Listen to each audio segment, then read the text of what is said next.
भारतीय परिषद अधिनियम 1892 संवैधानिक आवश्यकताओं के साथ 1892 में अधिनियमित कांग्रेस के उदारवादी नेताओं की मांग का परिणाम था कि लॉर्ड चेस्नी की अध्यक्षता में बनी कमेटी की सिफारिशों के आधार पर भारत सचिव और लॉर्ड क्रॉस के सुझाव पर पेश धाराएं इंपीरियल लेजिस्लेटिव काउंसिल में अतिरिक्त सदस्यों की संख्या कम से कम 10 और अधिकतम से 10 से और अधिक से अधिक 16 करने का प्रावधान।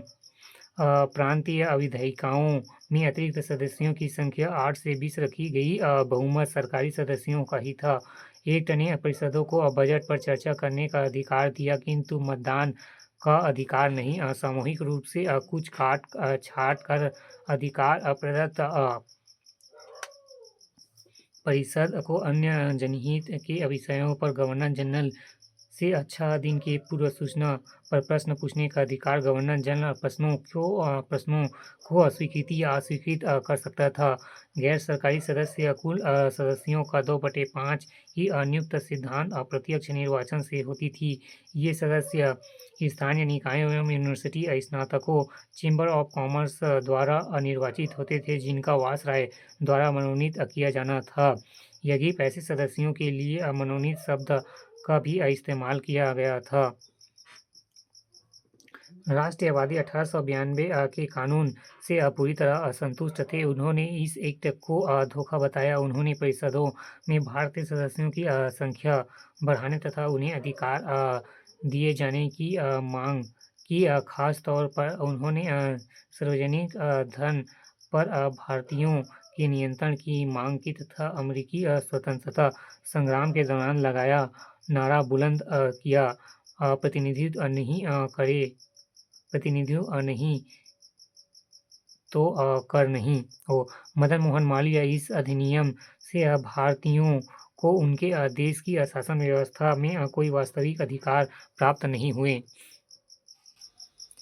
भारतीय परिषद अधिनियम 1909 मार्ले मीटो सुधार प्रावधान। भारत सचिव की काउंसिल में 2 भारतीयों एवं गवर्नर जनरल की काउंसिल में एक भारतीय की नियुक्ति की व्यवस्था की गई। श्री सत्येंद्र प्रसन्न सिन्हा वायसराय की कार्यकारिणी के पहले भारतीय सदस्य बनाए गए।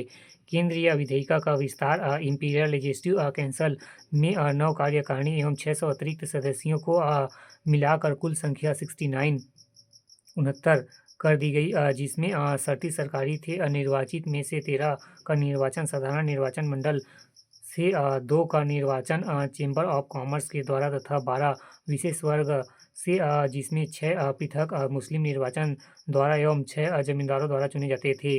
प्रांतीय स्तर। प्रांतीय विधानसभाओं की सदस्यता संख्या में बढ़ोतरी की गई। प्रांतीय व्यवस्थापिका में 50 तक सदस्यों का प्रावधान किया गया।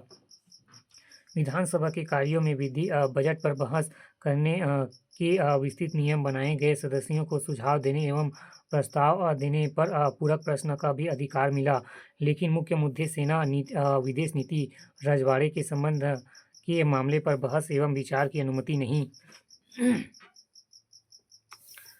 निर्वाचन पद्धति। 3 प्रकार के निर्वाचन समूह की प्रणाली अपनाई गई। पहला समूह साधारण मतदाताओं का, दूसरा मुसलमान मतदाता का, तीसरा वर्ग विशिष्ट वर्गों का प्रतिनिधित्व करना था, जैसे व्यापारिक संघ एवं जमींदार विश्वविद्यालय। सांप्रदायिक निर्वाचन की व्यवस्था। मुख्यतः विशेषतः मुसलमानों के लिए पृथक निर्वाचन क्षेत्र की व्यवस्था की गई। उन्होंने दोहरे मतदान का अधिकार दिया गया। वे सामान्यतः निर्वाचन में भी भाग ले सकते थे तथा पृथक रूप से भी मतदान कर सकते थे। फूट डालो और राज करो की नीति अपनाई। अनुपालन। मताधिकार में विभिन्नताएं। संपत्ति की योग्यता एवं मुस्लिमों की अपेक्षा गैर मुस्लिमों के लिए अधिक कठिन शर्तें।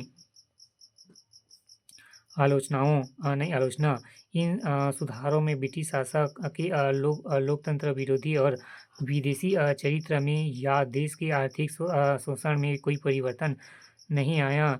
इस अधिनियम की निम्न खामियां थी: असीमित मताधिकार, अप्रत्यक्ष चुनाव, संपूर्ण शक्तियां वायसराय के हाथों, सांप्रदायिक विस्तार, अधिकार विहीन परिषदें। ये परिषदें वास्तविक शक्ति से वंचित थी, केवल सलाहकार समितियों का काम करती थी। 1919 का अधिनियम मॉन्टेग चेम्सफोर्ड सुधार भारत सचिव और मॉन्टे एवं वायसराय चेम्सफोर्ड द्वारा प्रावधान गृह सरकार में परिवर्तन काउंसिल ऑफ इंडिया के सदस्यों की संख्या 8 से 12 कर दी गई। उनकी कार्यवधि 5 वर्ष निश्चित। इन सदस्यों में 3 भारतीयों को स्थान दिया गया। काउंसिल का नियंत्रण भारत सरकार पर से ढीला किया गया। भारत सचिव का वेतन अब भारतीय राजस्व से नहीं वरन ब्रिटिश कोष से अब भारत सचिव के कार्यों पर ब्रिटिश संसद का नियंत्रण स्थापित। केंद्रीय सरकार में परिवर्तन गवर्नर जनरल की कार्यकारिणी के सदस्य की कुल संख्या 8 की गई, जिसमें से 3 भारतीय सदस्य। कार्यकारिणी ब्रिटिश संसद के प्रति उत्तरदायी महत्वपूर्ण विभाग गृह एवं वित्त आदि अंग्रेजों के अधीन एवं शिक्षा स्वास्थ्य श्रम जैसे अधिकारहीन विषय ही भारतीय सदस्यों को दिए गए। कार्यकारिणी के क्षेत्र में दूसरा महत्वपूर्ण परिवर्तन था कि विषयों का विभाजन। अब केंद्रीय सूची में सम्मिलित विषयों पर गवर्नर जनरल और उनकी काउंसिल को अधिकार दिए गए। द्विसदनीय विधायिका की व्यवस्था। केंद्र व्यवस्थापिका सभा निम्न सदन कुल 145 सदस्य, कार्यकाल 5 वर्ष, मताधिकार सीमित। राज्यसभा उच्च सदन कुल 600 सदस्य, कार्यकाल 3 वर्ष, जिसे गवर्नर घटा बढ़ा सकता था। मताधिकार सीमित। मुख्यतः विशेष। दोनों सदनों में निर्वाचित सदस्यों का बहुमत। प्रांतों में द्वैध शासन की व्यवस्था। सबसे विशिष्ट, इस अधिनियम द्वारा प्रांतों में द्वैध शासन व्यवस्था लागू की गई। प्रांतीय सूची को 2 भागों में विषयों में बांटा गया। अतिरिक्त, आरक्षित एवं हस्तांतरित। आरक्षित विषय। इसका प्रशासन प्रांतीय गवर्नर अपनी कार्यकारिणी में मनोनीत सदस्यों की सहायता से चलाता था। ये सदस्य विधानमंडल के प्रति उत्तरदायी नहीं थे। इनमें वित्त, कानून, सुरक्षा, न्याय, पुलिस आदि विभाग रखे गए। हस्तांतरित विषय। शिक्षा, स्वास्थ्य, स्थानीय शासन के विषय में निर्वाचित मंत्रियों के आधार पर दिए गए। ये मंत्री विधानमंडल के प्रति उत्तरदायी होते थे।